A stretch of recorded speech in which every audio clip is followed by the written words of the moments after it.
6 p.m. in Bazou in the west region of Cameroon. Good evening, dear viewers of Equinoxe Television. Thank you so much for joining me on yet another edition of the 6 p.m. primetime newscast on ETV. First, our major stories. 3 persons have been burned to death and 2 others severely injured in a fire incident triggered by matrimonial disputes that occurred in the Bepe City neighborhood in the Dollar 5 subdivision. Following protracted conflict between the couple, her boyfriend allegedly set ablaze a neighbor's house where his girlfriend was seeking refuge as a result of violence. And now we'll take you to the conflict northwest region, where attacks on vehicles plying the streets of Bamenda intensifies. Armed civilians reported to be separatist fighters stormed several neighborhoods over the weekend, burning cars, shattering windscreens and firing gunshots in the air. In a matter of video, one of the perpetrators says they are retaliating against the decision of the senior divisional officer of Mezam, who prohibited the movement of motorcycles between 6:30 p.m. and 6:30 a.m. Stick around for a development of these stories.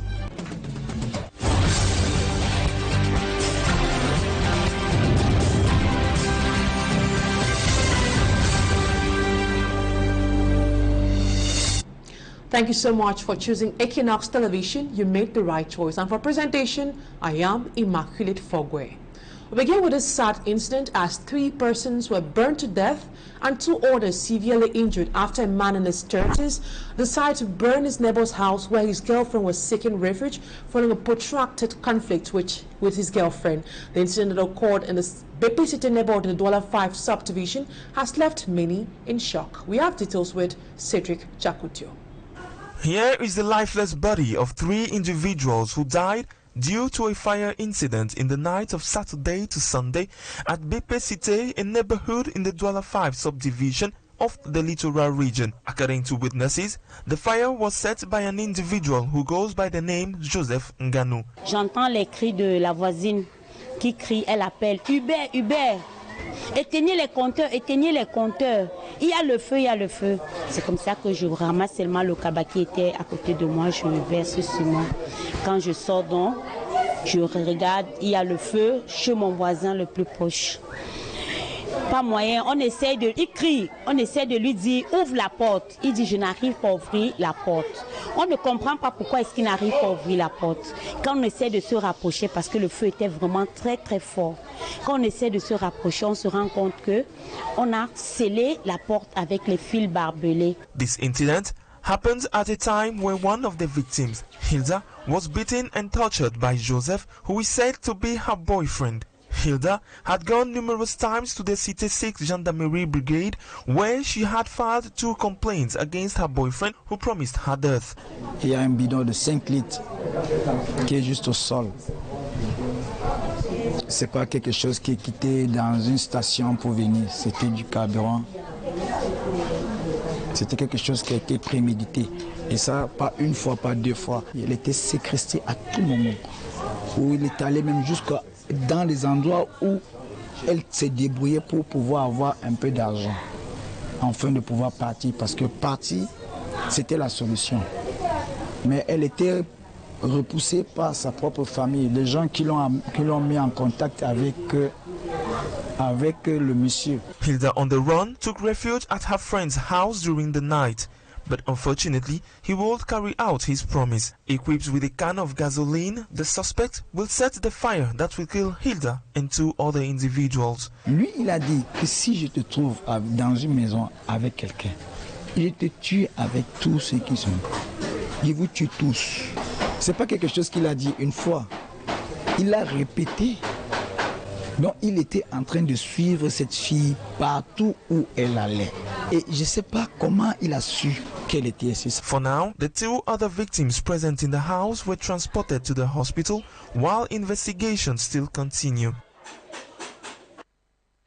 And a mini truck and a taxi have been set ablaze by suspected separatist fighters in the Old Church Junction and Mile 5 Junction respectively in the northwest region of the country. While in Douala 2 subdivision, in the Douala 2 subdivision precisely at the Denye Poto neighborhood, a fire outbreak burned down 2 snack bars this Sunday, breaking Monday.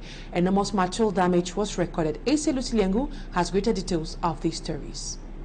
And by man he placed there. Alleged separatist attacks on vehicles in Bamenda in the northwest region multiply.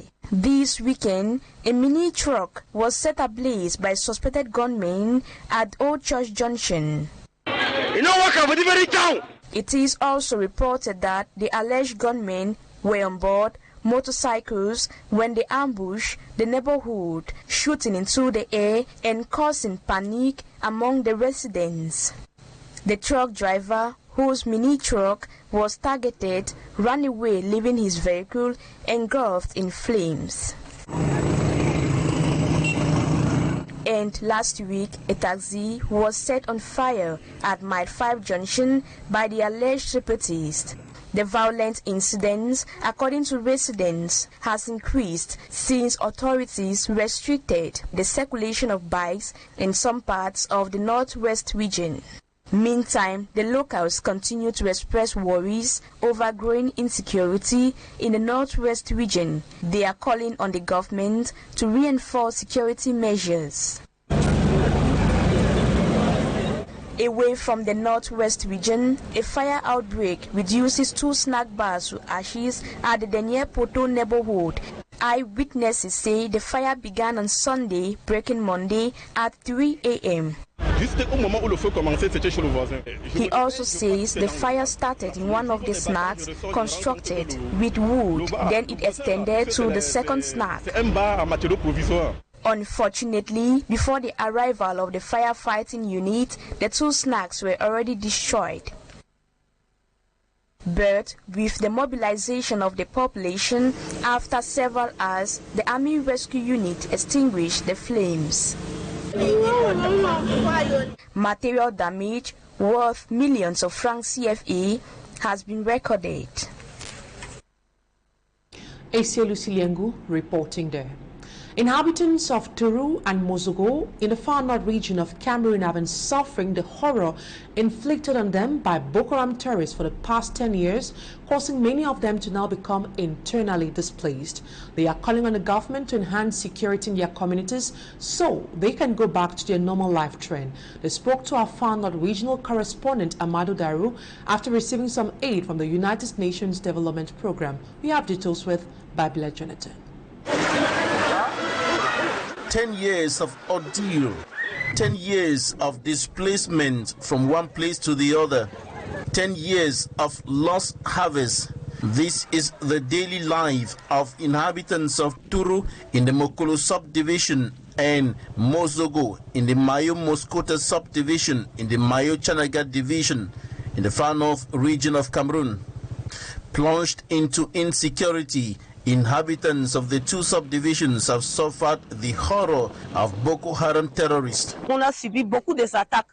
On a perdu tous nos biens et même les champs, on n'a plus accès à semer. On a tout attaqué, on a tout brûlé, on a tout ramassé. Hundreds of hectares of millet, corn and sorghum destroyed by the terrorist sect.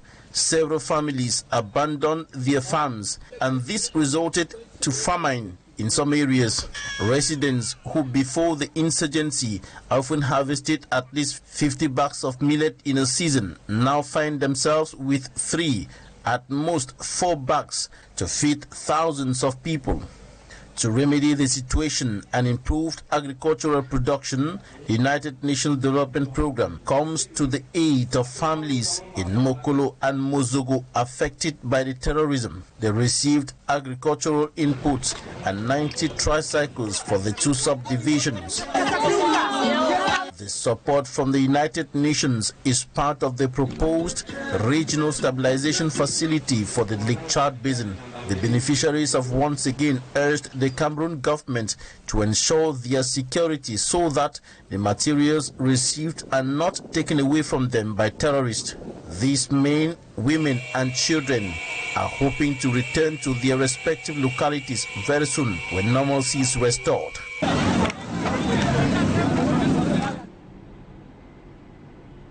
And now we talk something else. Economic analysts have attempted answers to the controversial reactions from Cameroonians following the ratification of some loan agreements worth 52 billion francs CFA.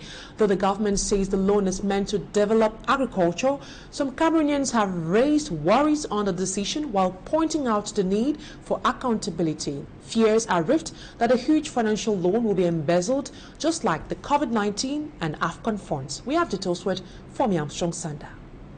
The 52 billion loan agreement was ratified by President Paul Biya on June the 4th, 2024. However, public opinion in Cameroon seemed divided on the decision, the option, the necessity of the loan, and accountability. Borrowing 52 billion francs CFA at this point in time will normally raise concerns in the minds of Cameroonians. It's just legitimate. We have high youth unemployment and underemployment. We have generally high unemployment. Over 100,000 youths leaving school and they can't find a job. You have high cost of living, inflation high, though the figures that we have 6.9%. So it raises a concern. But there's a bigger picture to this. We are coming out of an economic hole, the recession of 1986-87 to 92-93. We have also the import substitution plan. We have the special youth program. And the budget too allows for this because the budget makes provision for 20% of our revenue coming from borrowed sources. Edmond Kiate traces the worries on transparency back to other reported public financial scandals in Cameroon. Cameroonians, they are still having the impression, not the impression, but most Cameroonians knows what is going on in the country. The COVID, the COVID, the CAN, and AFCON, and many other scandals. I don't want to list them here all.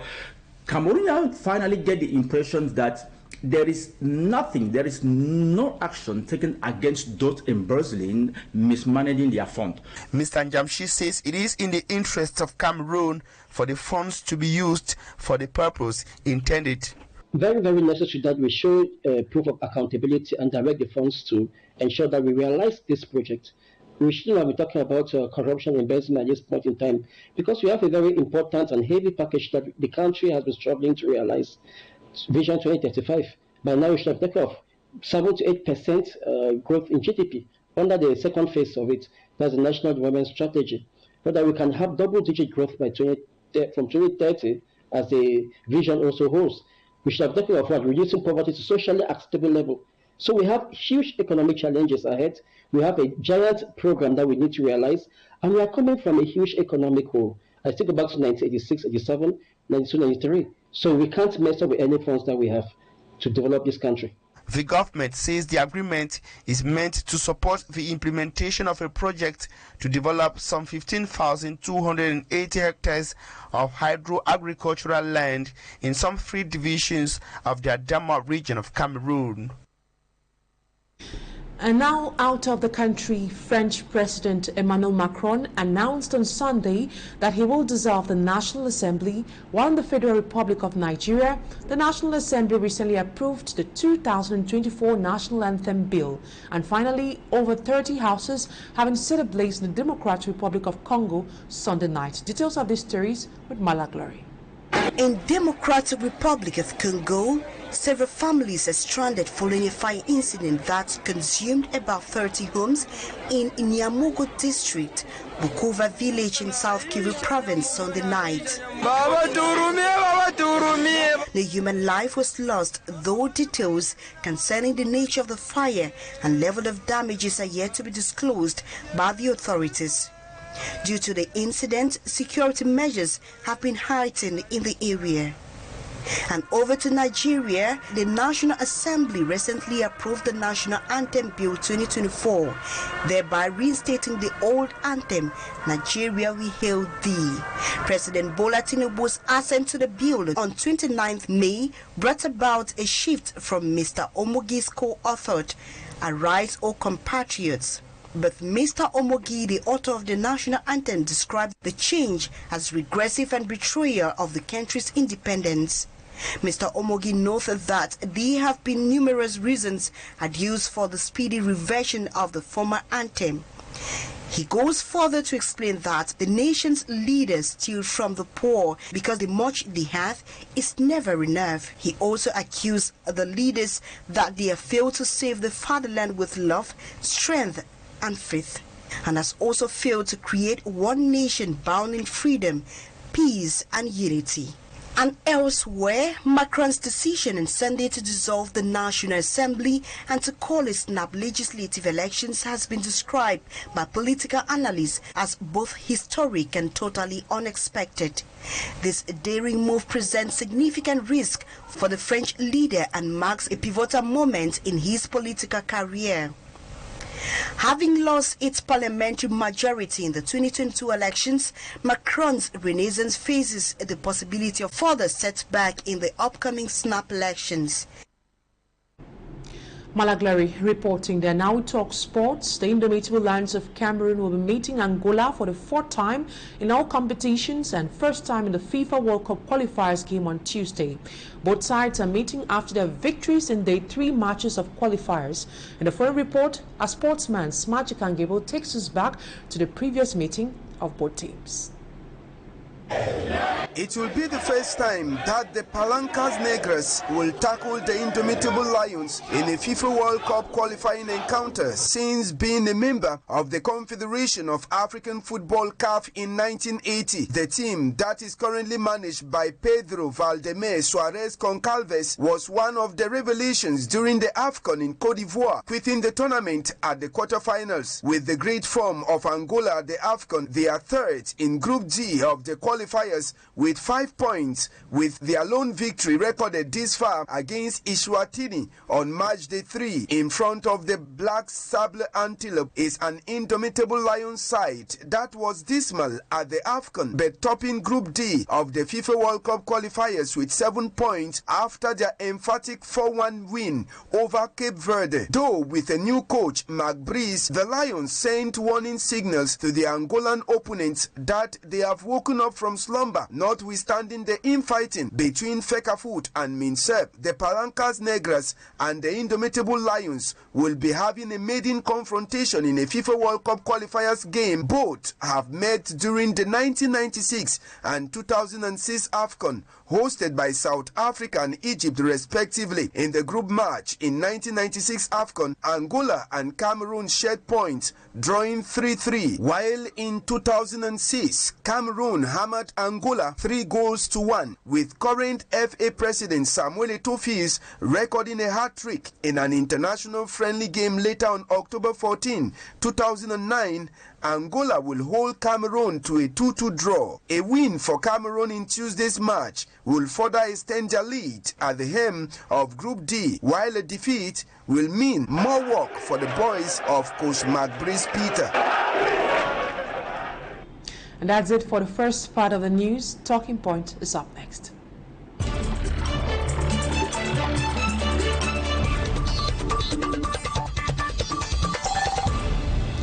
Tonight on Talking Point, I'll be receiving an economist, Edmond Kwate. I'll be discussing about the controversial reactions of Cameroonians with regards to the 15 billion loan agreement that was recently signed. Good evening. It is a pleasure having you on Talking Point tonight.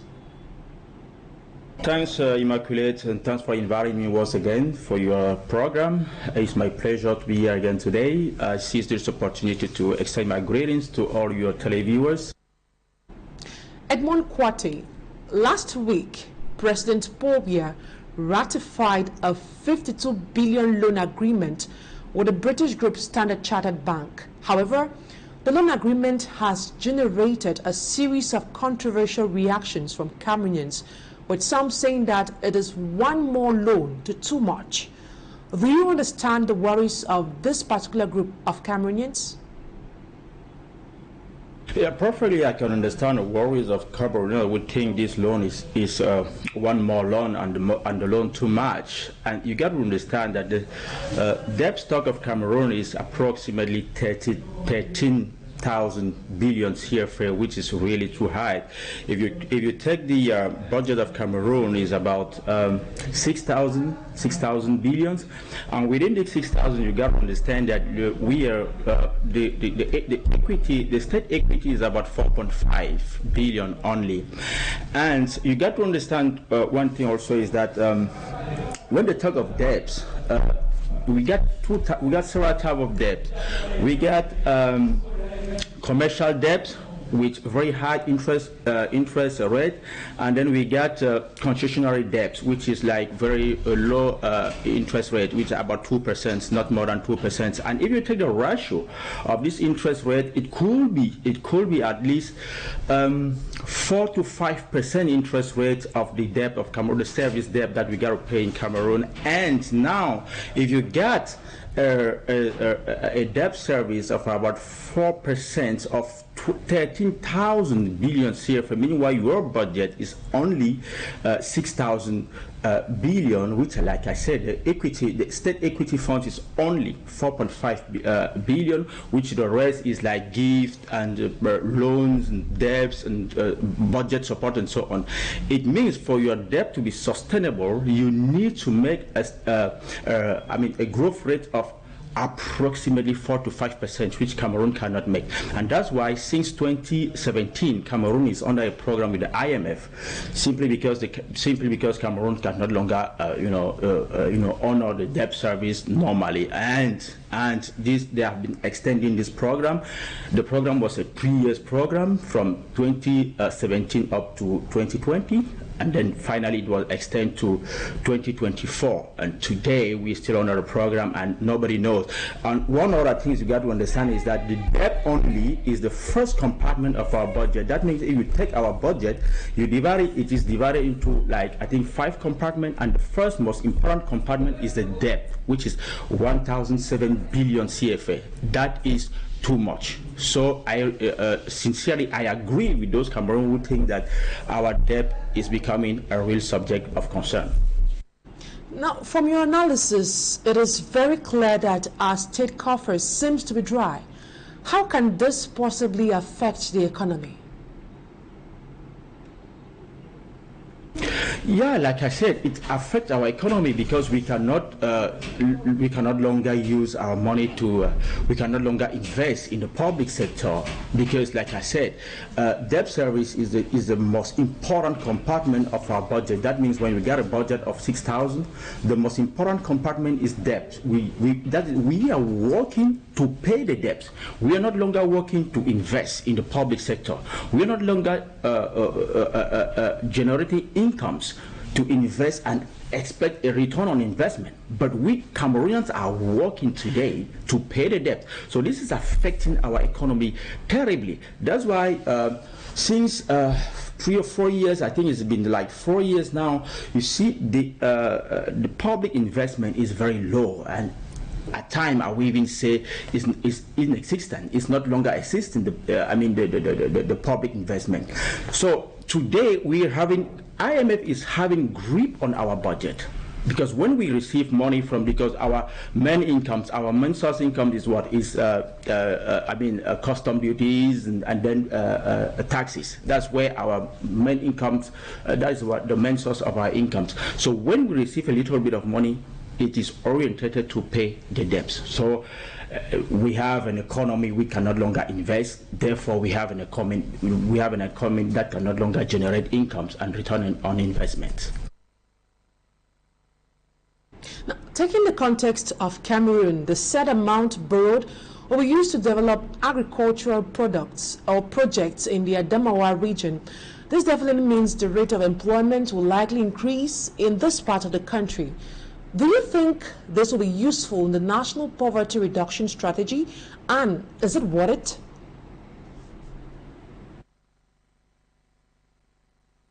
We could say that if the funds will be properly used.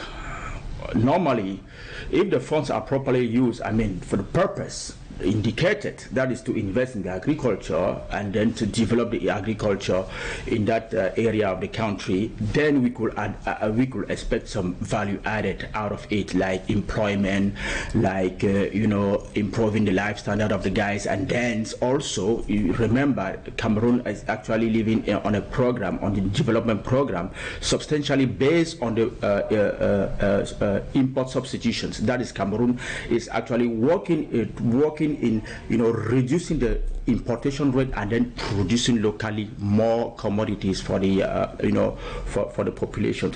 If definitely the amount that has been validated by the head of state is properly used, that is to develop agriculture, then the value added could be very high in terms of employment, like I said, and many other value added as well. But how are they going to orientate that? That I haven't seen the program yet, and I really want to see that program and to see. But I think today, what is really hindrance? What is really the hindrance of the agricultural development in Cameroon? I think if that money could be used in improving the inputs.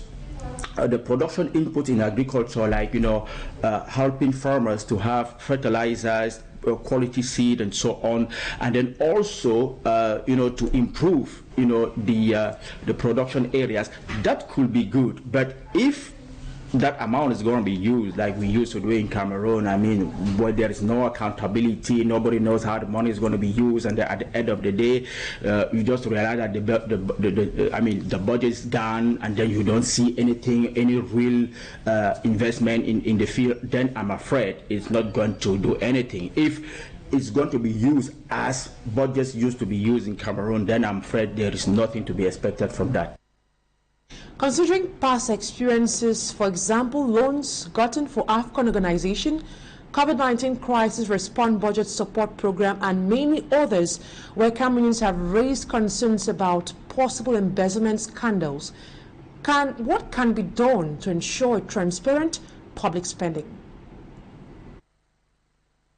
I'm afraid, there are a lot of institutions in Cameroon that, which missions are to make sure the budget is properly used and transparently used in Cameroon. But still, till now, you just quoted some example. We got a lot of scandals in terms of embezzlement, in terms of mismanagement, and so on. And still, there is nothing. There is no action that has been taken into, to try to dissuade the people doing such things.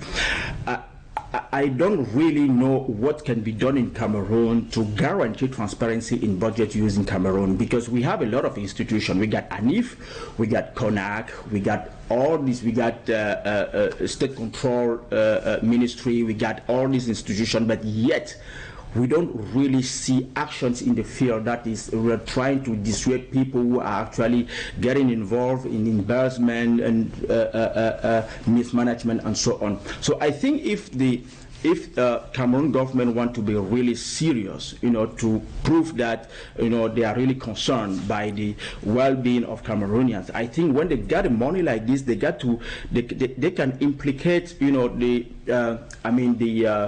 some social partners, some organizations, and the private sector too. They can be invited into the management of this budget. If it is only the civil servants that are going to actually manage that budget, I'm afraid we will have another scandal like just what you quoted before, the AFCON, the COVID, and many others. I don't want to name them here. But like I said, if they can get involved into the management of this budget, if they can involve the private sector, the social partners, and so on, I think it could be a beginning of a solution. Now, is it possible for Cameroon to emerge without receiving such loans? It depends. If they try to restructure our economy normally, and if we try to use modern tools to manage our budget, it is possible, because there is a lot of money in Cameroon. That's what people don't know. Cameroon is not a poor country. Cameroonians are poor, but Cameroon is not a poor country. I wrote somewhere, I saw somewhere an assessment saying that for the past decades, that for the past 10 years, Cameroonians have embezzled a total amount of 23,000 billion. That is 4 times the budget of Cameroon. If in 10 years they can embezzle such amount of money, and Cameroon is still viable. I don't know if I would say viable, but Cameroon is not into a red situation. It means there is a lot of money in Cameroon, but there is poor management in Cameroon. So I think if we do what we got to do properly and normally to restructure our economy and then to manage our economy transparently, then we don't even need loan in Cameroon. We don't definitely need loan, because loan is when you don't have assets, but we have assets in Cameroon. We got the potential in Cameroon. We got everything. I mean, the nature has been so good and so kind to Cameroon. So there is no reason why Cameroonians should be running up and down, behaving like beggars, begging some money here and there, and at the end of the day, we don't even know what this money is being used for. I think if we want to be serious, let's restructure our economy, and then we can properly use the funds, and then we will not need to be beggars here and there for little peanut that we are doing now. Thank you so much, Edmond Kwate, for accepting my invitation on this edition of the 6 p.m. Primetime Newscast. And ladies and gentlemen, that's where we'll put an end to today's edition of the 6 p.m. News. Thank you so much for your keen attention. Stay in the company of more interesting programs on ETV. Up next is the program Equinoxe, presented by Serge Alain Otto. Bye-bye for now.